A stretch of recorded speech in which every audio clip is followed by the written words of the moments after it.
Hey guys, welcome to Ramya recipes Tamil. இன்னைக்கு நம்ம பார்க்க போகிற ரெசிபி இன்ஸ்டன்ட் புளியோதரை மிக்ஸ் தான் ஃப்ரெண்ட்ஸ் பார்க்க போகிறோம். இந்த மிக்ஸை நம்ம ரெடி பண்ணி வச்சிட்டோன்னா 5 நிமிஷத்தில் புளியோதரை ரெடி பண்ணிடலாம். இதோட டேஸ்ட்டு நம்ம கோயிலில் வாங்கி சாப்பிடக்கூடிய புளியோதரை டேஸ்ட்லேயே இருக்கும். வீடியோக்குள்ளே போகிறதுக்கு முன்னாடி ஒரு அன்பான வேண்டுகோள் ஃப்ரெண்ட்ஸ், நம்ம சேனலை சப்ஸ்கிரைப் பண்ணாத நண்பர்கள் சப்ஸ்கிரைப் பண்ணிக்கோங்க. இப்போ வாங்க இந்த மிக்ஸ் எப்படி ரெடி பண்ணுறதுன்னு பார்க்கலாம். ஃபஸ்ட்டு இதுக்கு 50 கிராம் அளவுக்கு புளி எடுத்து வச்சுருக்கேன். புளியில் இந்த மாதிரி கொட்டை இல்லைன்னா குச்சிலாம் இருக்கும், அதெல்லாம் ரிமூவ் பண்ணிக்கலாம். புளி இந்த மாதிரி க்ளீன் பண்ணதுக்கப்புறம் சின்ன சின்ன பீஸாக பிச்சு வச்சுக்கணும். இந்த மாதிரி நம்ம சின்ன சின்ன பீஸாக பிச்சு வைக்கும்போது மிக்ஸி ஜாரில் சேர்த்து அரைக்கிறதுக்கு ஈஸியாக இருக்கும். ஃபஸ்ட்டு ஒரு கடாய் வச்சு அதில் 1 கப் அளவுக்கு கடலைப்பருப்பு சேர்த்துக்கலாம். இந்த பருப்பு 100 கிராம் அளவுக்கு இருக்கும். பருப்பை ட்ரை ரோஸ்ட்டாக தான் வறுத்து எடுத்துக்கணும், எண்ணெய்லாம் எதுவுமே சேர்க்கக்கூடாது. அதே சமயம் கேஸ் ஹை ஃப்ளேமில் இருக்கக்கூடாது, லோ ஃப்ளேமில் வச்சுக்கோங்க. நம்ம ஹை ஃப்ளேமில் வைக்கும் போது மேலே மட்டும் கரிஞ்சு போயிடும், உள்ள கடலைப்பருப்போட ஸ்மெல் அப்படியே இருக்கும். அதனால லோ ஃப்ளேமில் வச்சு நல்லா பொன்னிறமாக வர வரலும் வறுத்து எடுத்துக்கலாம். பாருங்கள், இப்போ பருப்பு நல்லா வறுபட்டு வந்துருச்சு. இப்போ இது வேற ஒரு பிளேட்டுக்கு மாற்றிக்கலாம். இப்போ அதே கடாயில் 1/2 கப் அளவுக்கு உளுந்தம்பருப்பு சேர்த்துக்கலாம். நம்ம எந்த கப்பில் கடலைப்பருப்பு அளந்து எடுக்கிறோமோ அதே கப்பால் 1/2 கப் அளவுக்கு உளுந்தம்பருப்பு சேர்த்துக்கோங்க. பாருங்கள், உளுந்தம்பருப்பும் நல்லா வறுபட்டு வந்துருச்சு. இப்போ இது பிளேட்டுக்கு மாற்றிக்கலாம். இப்போ 3 டேபிள் ஸ்பூன் அளவுக்கு தனியா சேர்த்துக்கலாம். தனியா நல்லா வறுபட்டு வரும்போதே அதுக்கு ஒரு நல்ல வாசனை வரும். பாருங்கள், இப்போ தனியா நல்லா வறுபட்டுடுச்சு. இப்போ இது பிளேட்டுக்கு மாற்றிக்கலாம்.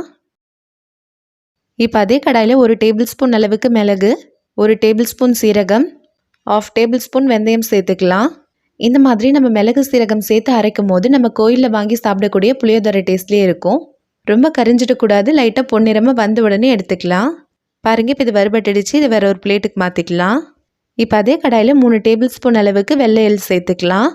இதுக்கு வெள்ளை எள்ளுக்கு பதிலாக கருப்பெள்ளு சேர்த்து கூட செய்யலாம், டேஸ்ட்லாம் டிஃப்ரெண்ட் ஆகாது. ஆனால் நம்ம கருப்பெள்ளு சேர்த்து செய்யும் போது பொடி கலர் கொஞ்சம் டிஃப்ரெண்ட் ஆகும். எள்ளு சேர்த்து ரொம்ப நேரம்லாம் இருக்க வேண்டியதில்லை, அது பொரிஞ்சு வந்தாலே போதும். பாருங்கள், எள் நல்லா பொரிஞ்சு வருது. இப்போ இதை வேறு ஒரு பிளேட்டுக்கு மாற்றிக்கலாம். இப்போ அதே கடாயில் ஒரு கைப்பிடி அளவுக்கு கருவேப்பிலை சேர்த்துக்கலாம். கருவேப்பிலையை நல்லா வாஷ் பண்ணிவிட்டு ஈரம் இல்லாமல் நல்லா ட்ரை பண்ணிவிட்டு சேர்த்துக்கோங்க. இந்த மாதிரி நம்ம கருவேப்பிலை சேர்த்து அரைக்கும் போது பொடிக்கு ஒரு நல்ல ஃப்ளேவரும் கொடுக்கும், அதே சமயம் டேஸ்ட்டும் சூப்பராக இருக்கும். பாருங்கள், இப்போ கருவேப்பிலை நல்லா வறுபட்டு வந்திருக்கு. இப்போ இது பிளேட்டுக்கு மாற்றிக்கலாம். இப்போ அதே கடாயில் 1 டீஸ்பூன் அளவுக்கு எண்ணெய் சேர்த்துக்கலாம். இப்போ அது கூடவே 20 போல் வரமிளகாய் சேர்த்துக்கலாம்.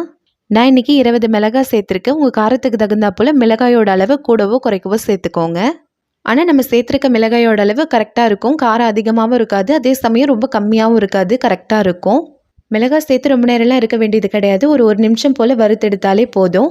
பாருங்கள், இப்போ மிளகாய் நல்லா வறுபட்டுடுச்சு. இது மிக்ஸி ஜாருக்கு மாற்றிக்கலாம். இப்போ அதே கடாயில் 1 டேபிள் ஸ்பூன் அளவுக்கு எண்ணெய் சேர்த்துக்கலாம். இப்போ நம்ம எடுத்து வச்சுருக்க புளியை சேர்த்துக்கலாம். சேர்த்துட்டு இது ஒரு வாட்டி நல்லா வதக்கி விட்டுக்கலாம். புளி இந்த மாதிரி வறுக்கிறதுக்கு நல்லா அடிகனமான பாத்திரமாக எடுத்துக்கோங்க, இல்லைன்னா அடி பிடிக்கிறதுக்கு நிறைய சான்ஸ் இருக்குது. புளி நல்லா வறுபட்டு வரணும், நம்ம கையில் எடுத்து உடச்சி பார்த்தோன்னா அது உடையணும், அந்தளவுக்கு நல்லா வறுத்து எடுத்துக்கணும். பாருங்கள், இப்போ புளி நல்லா வறுபட்டுடுச்சு. இந்த மாதிரி நம்ம போட்டு பார்க்கும்போது நல்லா சத்தம் வரும். இப்போ இதையும் மிக்ஸி ஜாரில் மாற்றிக்கலாம். ஃபஸ்ட்டு இந்த மிளகாயும் புளியும் மட்டும் அரைச்சிட்டு வந்துடணும், அதுக்கப்புறம் நம்ம வறுத்து வச்சுருக்க மற்ற பொருள்லாம் சேர்த்து அரைச்சிக்கலாம்.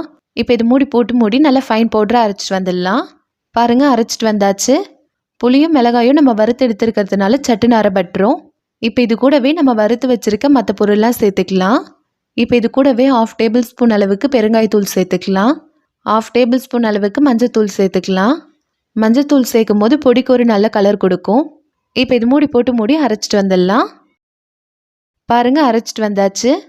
இது ரொம்ப ஃபைன் பவுடராகவும் இருக்கக்கூடாது, அதே சமயம் ரொம்ப கொரகொரப்பாகவும் இருக்கக்கூடாது, இந்த அளவுக்கு இருக்கணும். இந்த பொடியில் நம்ம எள்ளெல்லாம் சேர்த்து அரைச்சிருக்கிறதுனால இதோட ஃப்ளேவரே சூப்பராக இருக்குது. இந்த பவுடரை ஈரம் இல்லாத நல்ல ஒரு ஏர்டைட் கண்டெய்னரில் ஸ்டோர் பண்ணி வச்சிட்டோன்னா 3 மாதம் ஆனாலும் கெட்டு போகாது, நல்லாயிருக்கும்.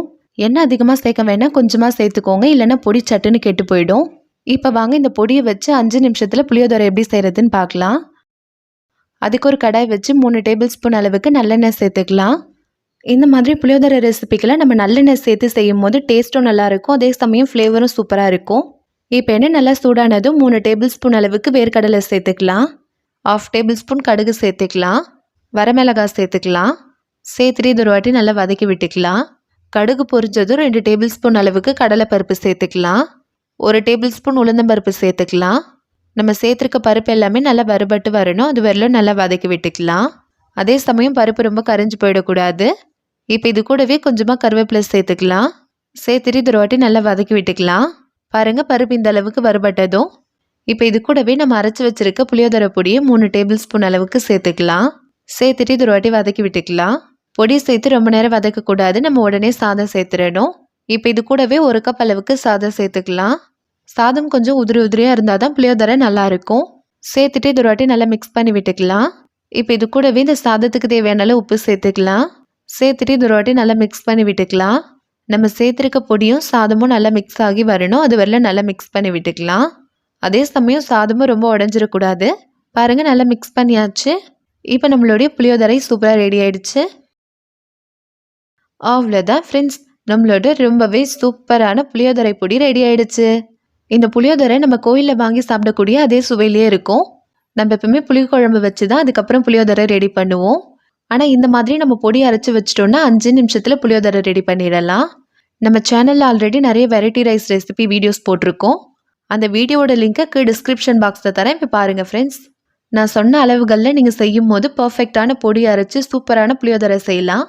நீங்களும் இதை மறக்காமல் ட்ரை பண்ணி பாருங்கள். இந்த வீடியோ உங்களுக்கு பிடிச்சிருந்துன்னா லைக் பண்ணுங்கள், கமெண்ட் பண்ணுங்கள், ஷேர் பண்ணுங்கள். மறக்காமல் நம்ம சேனலை சப்ஸ்கிரைப் பண்ணிக்கோங்க. தேங்க்யூ.